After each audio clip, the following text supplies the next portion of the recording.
Irayidi si kurya umuceri vyonyene.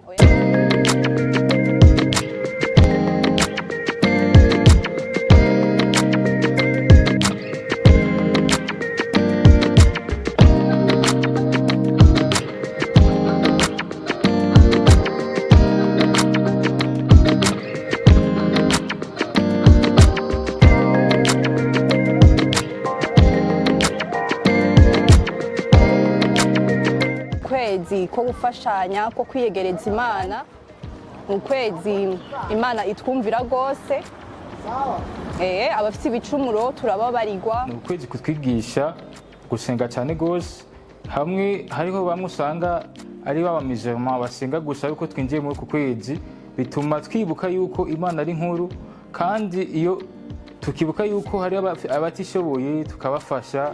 Ni ukwezi imigisha y'Imana yose izuroroka muri uko kwezi kabisa.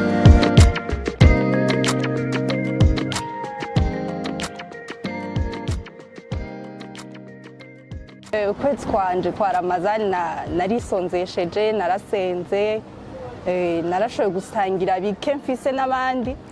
Uku kwezi kwa Ramadan ni ukwezi nakubayemo neza cyane gose, twanyigishije gukunda gusenga, naho n'abandi ku bikorwa nagerageza kumenya yuko isaha igeze, ivyo ndiko ndakora byose ntegezwa kubihagarika, nkibuka ko Imana ari nkuru, kuko isengesho ryo rya mbere gusumba ibindi byose, kandi Imana niyo ya mbere gusumba ibindi byose.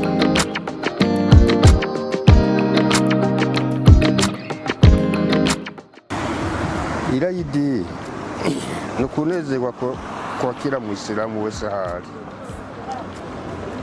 Ni ukunezerwa kwakira Muisilamu wese ahari, kandi rero gushika uno munsi